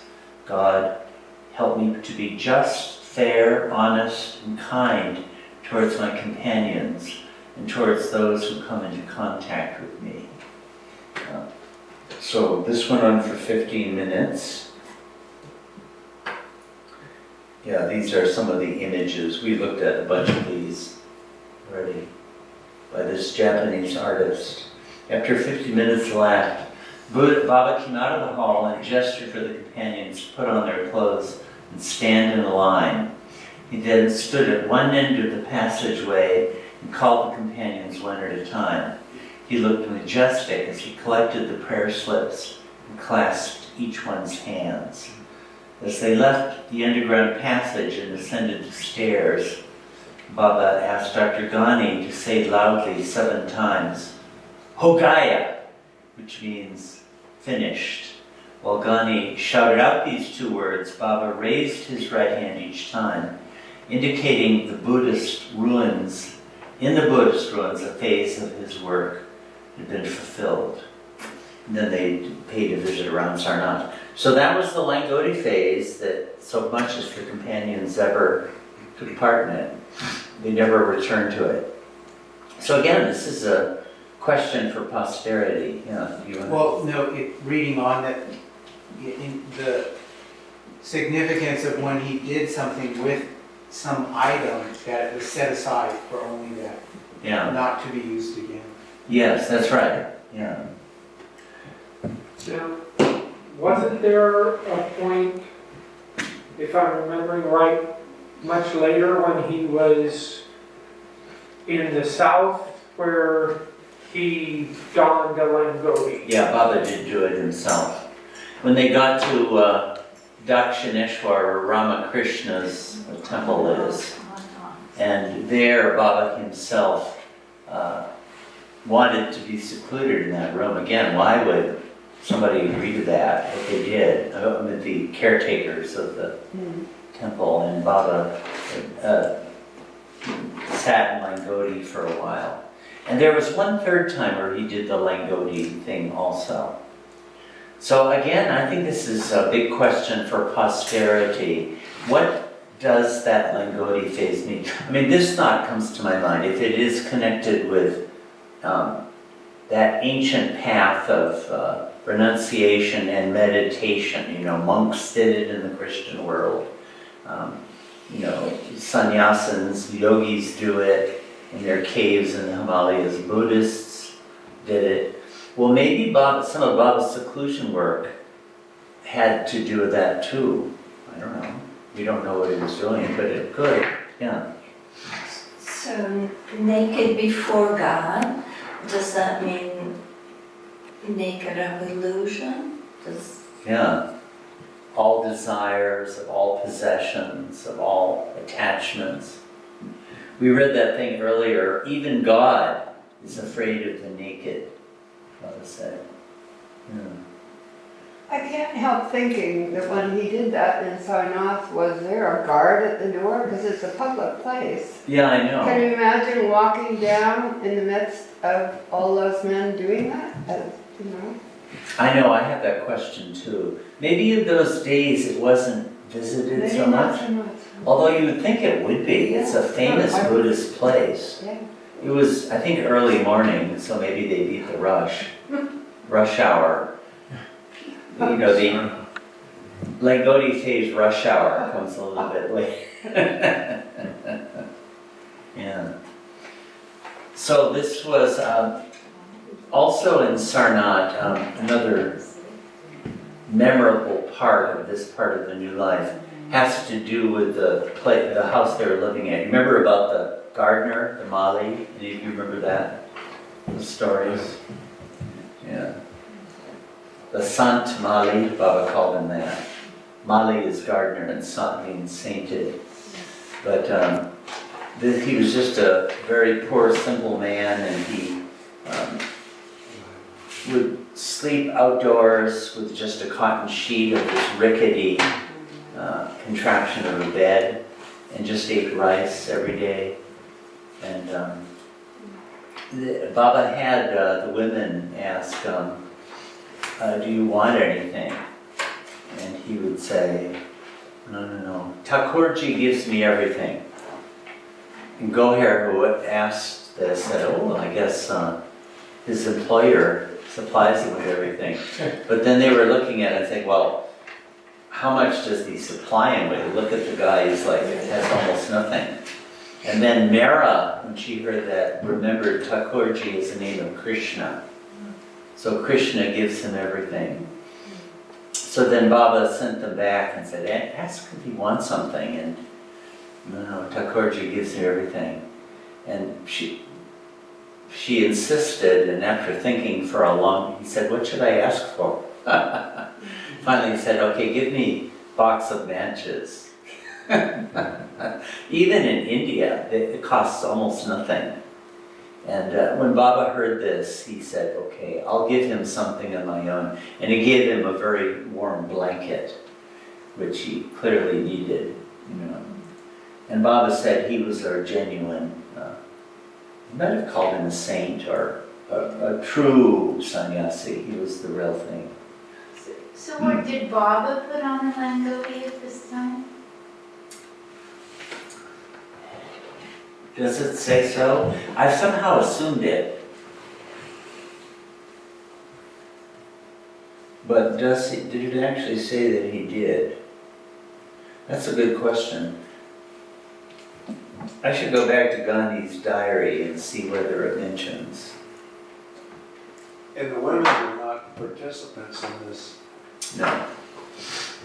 No, they had already paid their visit to this area, but they didn't take part in this ceremony. It doesn't say Baba did. No, it doesn't say that he did. Doesn't say he didn't. True, it doesn't say he didn't.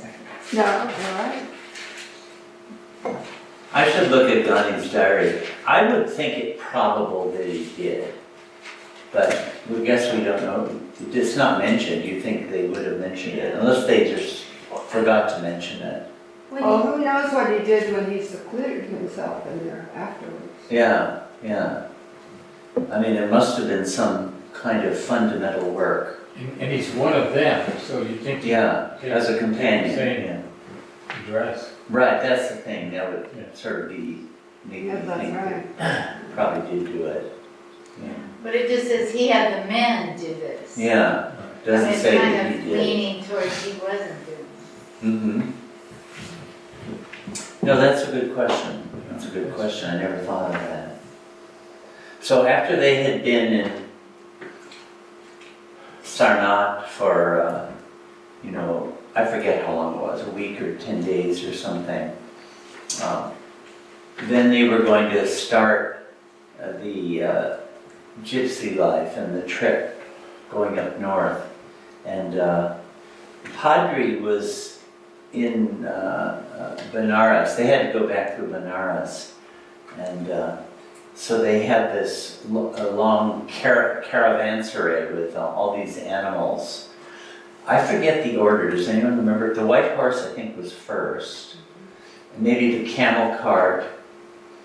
And I remember there was a cow with a calf. And there were donkeys. And there were... They were at the end. The donkeys were at the I end? think so. And then, who was it? Nehu had to carry the calf on his shoulders. Yeah. Yeah. Well, it turned out because the calf wasn't able to walk very far, and the cow wouldn't go without the calf. So the only way that he had to carry it on his shoulders for mile after mile. So this began that ordeal, but Padri said it was a sight for the gods watching this whole procession. In fact, he said my fingers were itching to take a photograph. Oh. So Baba had prohibited him from doing it. It's been painted though, hasn't it? It's- Yeah, there are been paintings paintings of of- Yeah, yeah. And Padre told them later, you couldn't see it because you were in it, but it was a sight for the gods, this whole processional. And that's how they took off. There's got to be an archetypal significance to this, don't you think? To this whole menagerie. I mean, earlier, I don't know, does it seem persuasive? I mean, like the white horse, the symbol of Kalki, and the camel, the symbol of Muhammad, and Donkey of Jesus. of Jesus, and the cow, of Dharma, yeah. So that's how that got launched. And we'll go into this more next time, but did you want to say something? No, at the end, Chris has something. You want to do that at the end, or do you want to wait till tomorrow? We can do it at the end. Okay, just another 3 minutes. So the first couple will just do this much of the gypsy phase. It was an ordeal for the next bunch of days traveling with this whole pack of animals because, remember they weren't farmers and, they didn't know how to manage these animals, although they weren't incompetent people. Donkin was in charge of the white horse, we didn't go over the whole story of buying the white horse, but of getting the white horse from Big Shop, from Dr. Knott. But this white horse was just a hellion, was nothing but trouble. And it seems the camel, there was an episode, Vigil was in charge of the camel. And at one point, a whole bunch of children were getting out of school and making a big fuss, and the camel freaked out and took off and ran for about a mile or two. And so Vigil had to catch up with that. Remember the problem with the donkeys? Any of you? Yeah. What was their problem? Well, first the men, Push them from the rear. wasn't it Gustagi? I mean, it was. I think it was Gustagi. Gustagi, and they couldn't, they kept trying to pull them, Yeah. and they just wouldn't do it, and the women's then said, let us do this, we knew how to do it, so they got behind them and Yeah. Somebody gave them the Sticks tip on how to right. handle donkeys. You Yeah. have to go from behind. And also, you need to load them up. Yeah, they have Yeah, that little yeah, weight you have to have on it. some weight on them. Without a load, they won't go. And But the some, first bunch of days, they didn't know that, and they actually tied them to the caravan and had them dragged. and somehow the women didn't mind doing that. Yeah. Yeah. Yeah, well, once they learned how to do it, the donkeys were okay. And I don't think the bullocks were brought from Ahmednagar. Raja and Vizier were their names. I think they had brought them up from little calves. And the calf wouldn't go without the cow, so Nilu had to carry the calf on his shoulders. So if you're going mile after mile after mile, you can imagine you get tired. And then there was one episode where, they got a little bit separated, and I think it was Nilu and Sadashev. What was Sadashev taking? Maybe the camel? I don't think it was. I forget. But they got to the edge of the town they were going to, and in India, a lot of the towns you have to pay a little tax if you're bringing certain things. It's called octroi. So the octroi guy wanted them to pay a little money, and they had no money at all. And the bureaucrat wasn't buying their story, so they couldn't even get into the town. And finally, some kindly stranger paid their octroi. So let us say within a couple of days, they were in a very bad mood and were not having fun with this at all. So we'll pick up with this tomorrow. How did they get the bullocks from Nagar to, Train? Padre brought them, along with the caravan. All by himself. Yeah, they would rent a wagon and take it all that way. So these, I think they were English bulls that they had brought up since they were, That's the story about. the story which we'll come to again, the English bulls. So before we close, Chris, did you want to say something? Yeah.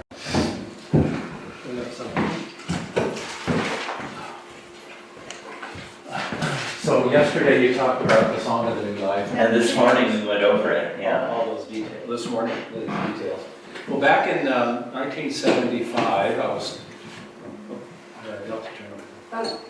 Number yeah, five. Mike Meherana used the mic. Okay, but in 1975, I was helping Adi, Baba's secretary, and one of the things he asked me to do was to inventory all the materials he had in a particular storeroom at the trust compound. And that's where he kept all the books and circulars and messages that all through the years had been mailed out to Baba. So a lot of that went through Circle Productions, of course. And back in those days that you would order books through Adi. And so he had this storeroom full of cabinets, and he wanted to know what he had. So I went through that, all these cabinets, and counted everything that he had and all that. So I came across a little stack of A Song of the New Life, the original mailers that were extras, must have been, and that were never mailed. So I purchased them from Adi, all of them, at a nominal cost. And so now I'm going to present everyone with one of them I have. Now press the seal. Oh yes, so these were all ready to be mailed. You can look at it. So there you can see it's a little, it just was a mailer on its own, so they would have put a stamp on it and addressed it. And then there's a little perforation, you would open it, and on one side is the English and the other side is the vernacular. So these have never been opened, they were just there, and at that point had been sitting there for 20 some years. And for the last almost 50 years, I've been holding on to them. These are real treasures. So this is really a treasure. So later you can ask me, I can give you some little tips on how to preserve them. So, they'll last. We read this, the beginning of this session, how Baba had 1,000 of them printed out. 1,000 printed. 200 you went to Donkin and 800 were. And 800 were distributed in Pakistan, Ceylon, and India. But Yeah. obviously they didn't distribute all of them. So. But we feel it's never been opened. So you're each going to get an invitation. So this distribution was thought of by Baba back in 1949. He knew all of you were now going to be getting this. This might be the final distribution of this thing. Thank you so much. Jay, I'm willing to go to a 9-day seminar. Worthy of it. That's right. That's right. When you sign up for this, Oh, okay. this is a one-time deal. One for me too? One for you. All right. Yeah. Wow. And you were. Incredible. 75. Oh, yeah. You're 75. For you and your subjects. When I went to India, I turned for Don't eat it.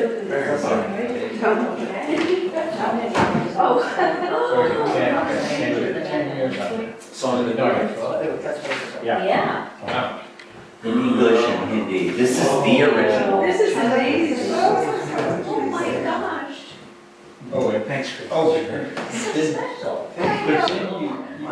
you have to decide whether it's been sealed. Yeah, so you can steam it open or? No, there's a little perforation there. Oh, there it is. See the little perforation there? You take the slip it in and it opens it. Oh, there it is. So Clean. tell us how to treat them. That is very cool. So I'll just say, maybe I'll just say something real quick about. So I'll just say something really quick about preserving. If you want to frame it and put it up on your wall, you could do it. I thought of doing it two ways. You could have actually a glass back if you wanted to look at the vernacular. Otherwise, you would just frame it so you would see the English side. So you want to use archival materials to frame it. And a good framing shop will do that. They'll use acid-free materials and museum glass and all that.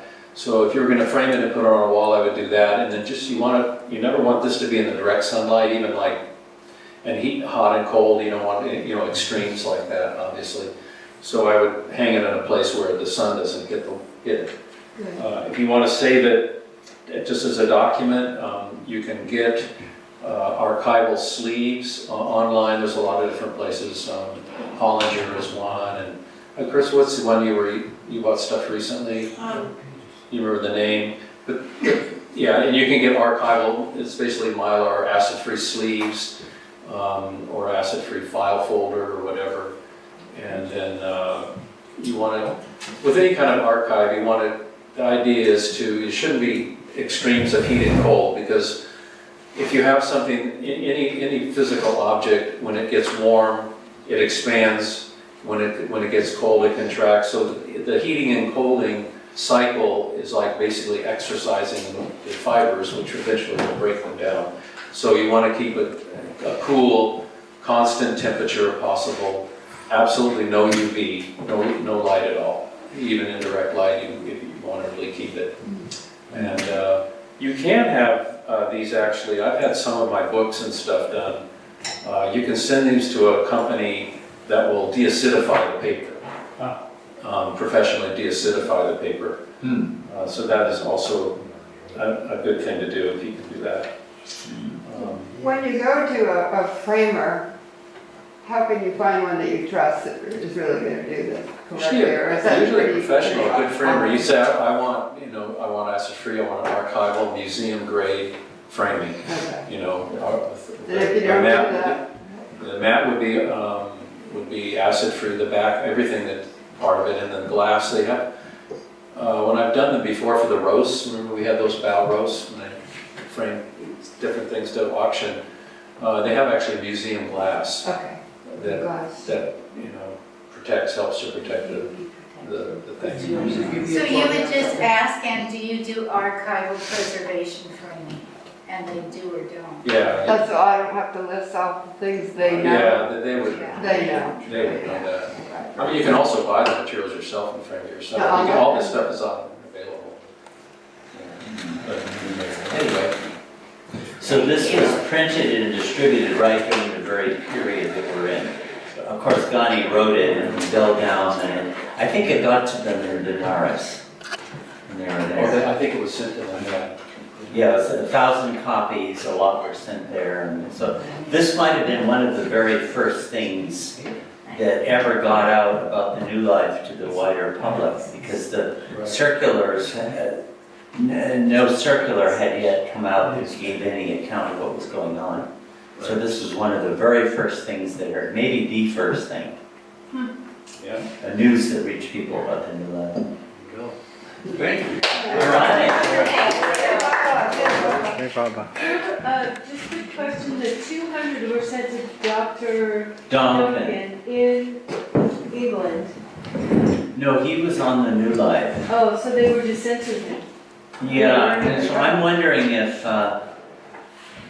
he brought some to the West or not. I don't know. He wound up going to the West not too long after that, within the next year or so. And the vernacular is printed really nicely, too. Yeah, it's a beautiful Now job. that you could read it. Had it deacidified before you. Yeah. Yes. A lot of these, we read out earlier that letter where Baba was asking all of this, and I haven't mentioned, but a lot of these letters, I have copies of them in digital form, and they'll be signed by Baba and then witnessed by two of the Mandali with their signatures. They're being very formal about everything that way, time after time. Baba gives an order, and it will be witnessed by two of the Mandali, not one but two. Anyway. Right from the beginning, there was a legalism. I mean, Yeah, there was. The ashram boys, didn't their families have to sign a compact? For the school they did, yeah. Yeah, Baba would do that at certain times. With the New Life man was one time But they would give us a lot of it. Okay, well, J Bubba. Thank you. Thank you. Yeah.